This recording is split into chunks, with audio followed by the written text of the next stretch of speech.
when I use the term ultra processed, does that bring images of a healthy diet? No, it reminds me of like canned food. Canned food? Yeah. Well, the term ultra processed is going to be heading towards our dietary like vocabulary soon enough, because U.S. I guess dietitians and lawmakers are thinking about putting these labels onto ultra processed foods. What is an ultra processed food? Because when I think of it, like I mentioned, I think of like canned bread. So to make an ultra processed product, companies are using and breaking down whole foods, so like different actual foods, and then chemically modifying them to Oh, create okay. other ingredients that you wouldn't normally find.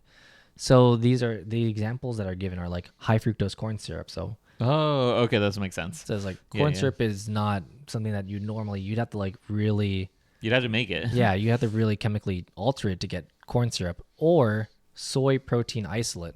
And that's obviously from soybeans. Yeah. The other things that are included in these highly processed foods are like food colorings, and like preservatives and other things like that. So these ultra processed foods, they're everywhere. Beyond Meat, that's what it was. Yes, Beyond yeah, Meat? Beyond Meat, because I think that has the soy isolate in it. Yeah, I feel like, yeah, a lot of the stuff has that level of ultra processing.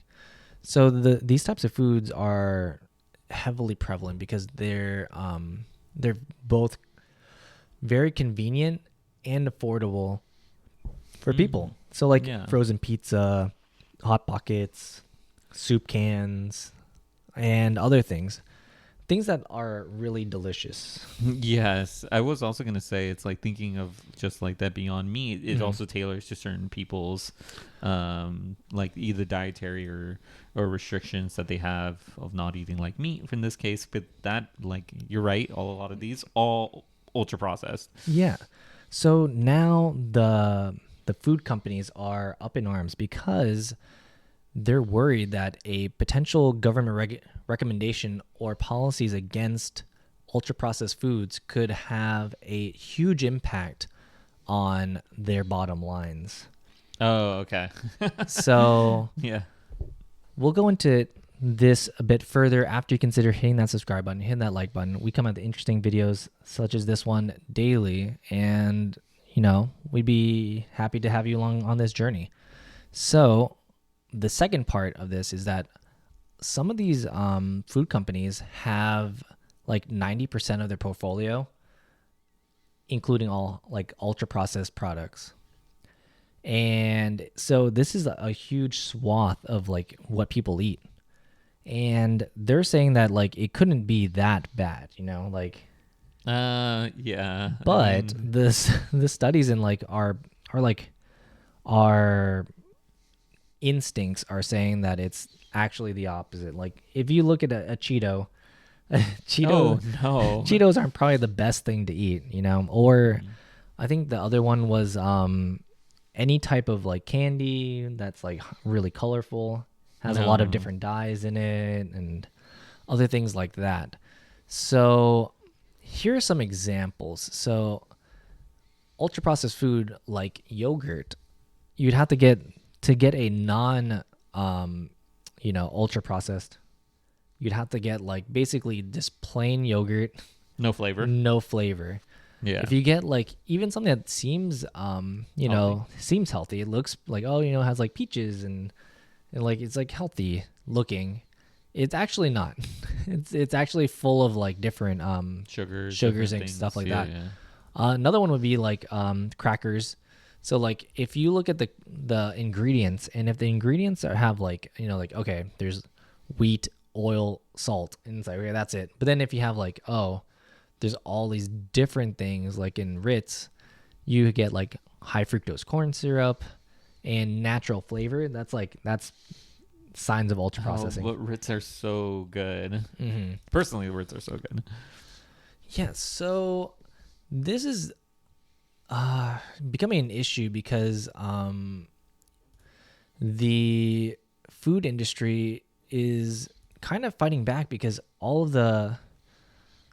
like all the people's diets are going to be full of this stuff, Yeah. and it's going to cause the companies to have to restructure it somehow. You think about it too, and you think it's like you think that this labeling is very worrisome. If I'm a company and I make this, I make these products, I make these Cheetos, I make these Or Ritz, Lay's or or Lay's, or any of these ultra processed food, and I know that people like it, but I know that if there is like if I need to put branding that says it's ultra processed, or if it's going to be labeled ultra processed, I would have that as the smallest print because I wouldn't want people to know, because it would hurt the sales. Like, people don't want to eat something that's ultra processed. It says ultra processed. Yeah, so this is probably going to become synonymous. There are words that's going to become synonymous with unhealthy. Yeah. So like the other way is that like gluten-free, no high fructose corn syrup, and non-GMO are things that people assume are healthy things, but they don't necessarily mean that they're healthy. Yeah. The funny little point that someone made was that like you could have, it's like he was making the argument that is lard now a health food because it has one natural ingredient. Oh my God. And it's like, okay, It's the whole no trans fats thing all over again, essentially. and it's like, does it matter that there's 52 ingredients and some of them are synthetically produced, but it has like a lot of good things?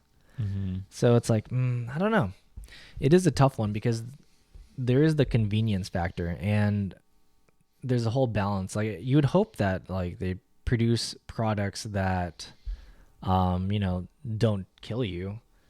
But a lot of these other things that are there are not exactly things that'll immediately like cause issues, because a lot of it's like things that take a long time to develop, like obesity, type 2 diabetes, cancer, or cardiovascular disease. Yeah. So these things take quite a while to build up for most people, and it doesn't happen overnight. So yeah, there's a lot of different things because a lot of times food can be an addiction too. Yeah, I agree with that. Yeah, so like sugar can be addictive. I remember reading somewhere that cheese is very addictive. Oh, really? Yeah, there's like I can imagine that. Yeah. hits like the same dopamine receptors as like other like drugs. Oh, I didn't know that. It's really odd. If it's not true, I'll put it here. If it is true, I'll put what I'm talking about up here. But there's a lot of different interesting things that are going on inside the human body. You think about it though, it's like everything in I ascribe to this. It's everything in moderation. But that's like all food. Yeah, but the thing is, like, Are you out there making food yourself? for the most part, I try to make food myself. I try to make food myself because sometimes I get tired of ultra processed food and eating out, and I like sometimes it's like I want like a real like home cooked meal because it feels like my body craves it, but at the same time It takes a lot of time. it does take a lot of time. The issue is the timing. It's like we only have so much time in the day. Yeah. And the thing is, what I want to say, a cup noodle takes 3 minutes. a cup noodle does take 3 minutes, but it is ultra processed. I'm pretty sure. The thing I wanted to say though is like everything in moderation too, because like you could have a bunch of like strawberries, and a bunch of strawberries that contain a bunch of sugar in it. The strawberries contain a lot of pesticides. And also pesticides, so you wouldn't want to eat too much of those. You wash your strawberries first off, but yes, everything in moderation with that, because you can have your ultra processed foods, and the thing is that again, not as healthy as eating the regular thing, but again, if you have too much of the regular thing, it's also bad for you. So I'm just saying everything in moderation. You know, things happen over time. You can still have your Cheetos a bit, but just control yourself. Yeah, don't eat the whole bag immediately. Yeah, so exactly. So yeah, let us know down below. Like, would you be able to, if you like look at your pantry, if you look at like the things that you like to eat, how many of the things that you have in your house, how many of them are ultra processed? Because I think just like looking around, I'm like, okay, like a soda, Oh yeah, ultra 100%. processed. Oh, very natural. Any yeah, any type of like a lot of times like granola, they have like coloring Oh or yeah, fructose corn syrup or something like that. So it's like anywhere you look, I think it's just very difficult. Even things that seem healthy, red 40. yeah, they have like natural coloring, natural flavors. It's not Mhm. completely just like what is it? Just like honey and whatever. So just I would be curious if you like how much of the your pantry was like percentage wise. I feel like mine's probably like quite a bit. Mine's quite a bit too because it's Yeah. like it's convenient. It's you're trading health for the convenience of things. yeah, Yeah. even the healthy things I think are still like Yeah, that's pretty true. bad. Yeah. Yeah, even at the healthy like a healthy bar would Hmm. probably be like ultra processed with a bunch of like added sugar and all these things. Yeah, but But yeah, let us know in the comments down below your thoughts on this. yeah.